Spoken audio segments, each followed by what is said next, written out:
Start. ఆయన మొన్న రామ్ చరణ్ గారు దర్గానే సందర్శించారు కడపలో. దాని గురించి మీరు ఏమంటారు? రామ్ చరణ్ గారి పర్సనల్ ఒపీనియన్ అనేది మనం అనడానికి లేదు, ఎవరు అడగడానికి లేదు, ఎవరు అతన్ని విమర్శించడానికి కూడా లేదు సార్. అంటే ఇప్పుడు మామూలుగా వెళ్తే ఎవరైనా సరే దర్గానే సందర్శించవచ్చు, కానీ పర్టికులర్గా అయ్యప్ప మాలలో వెళ్ళారు ఆయన. కరెక్టే, కుల మతాల భేదాలు అనేది ఎవరు మనం సృష్టించుకునేది కదా. దేవుళ్ళందరూ ఒకటే అని మనం అనుకుంటున్నాం కాబట్టి ఆయన కూడా ఆ మనోభావాలు, ఇప్పుడు జనాల మనోభావాలు దెబ్బతింటాయి తప్ప మనసులో ఒకటి దేవుళ్ళు అందరూ ఒకటే అనుకుంటే కనుక ఎవరు ఏమి చేయలేరు. జనాలు ఏమనుకుంటారంటే ఒకటే, మనోభావాలు కొంచెం దెబ్బతిన్నాయి సార్. అవునవును, ఇప్పుడు హిందూ ధర్మాన్ని కొంచెం నువ్వు అక్కడ చూసుకోవాలి కదా. మాల్లో ఉన్నప్పుడు మీరు ఎలా వెళ్తారో అని విమర్శలు ఎదురవుతున్నాయి.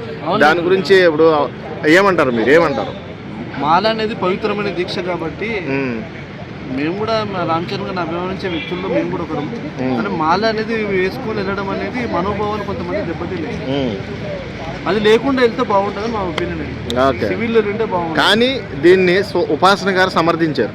అవును, ఆయన ఇప్పుడు అందరినీ అభిమానించే వ్యక్తిగా వెళ్ళాడు, కానీ అక్కడ ఎవరి ధర్మమైన ఒకటే కదా అన్నట్టుగా ఆవిడ మాట్లాడారు.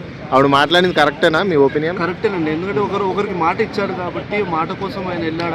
అది నేను ఈ మాలలో ఉన్నానా దాని లేనా అనేది ఆలోచన పక్కన పెడితే ఒకరికి మాట ఇచ్చారు. ఏఆర్ రెహమాన్ గారికి మాట ఇచ్చారు, నేను వెళ్తాను పీర్ దర్గాకి, కడప దగ్గర అమీన్ పీర్ దర్గాకి వెళ్తానని మాట ఇచ్చాడు కాబట్టి వెళ్ళొచ్చాడు. అది ఆయన ఒపీనియన్, అది పర్సనల్ ఒపీనియన్ అది. కాకపోతే జనాల అభిప్రాయాలు ఏంటంటే మండల దీక్ష అనేది ఒక పవిత్రమైన దీక్ష కాబట్టి ఆ దీక్ష అనేది మేము ఎంతైతే పవిత్రంగా చేస్తున్నాం మీరు కూడా అలాగే చేయాలని మేము అనుకుంటున్నాం కాబట్టి మీరు దాన్ని కించపరిచినట్టుగా మా మనోభావాలు దెబ్బతిన్నాయి.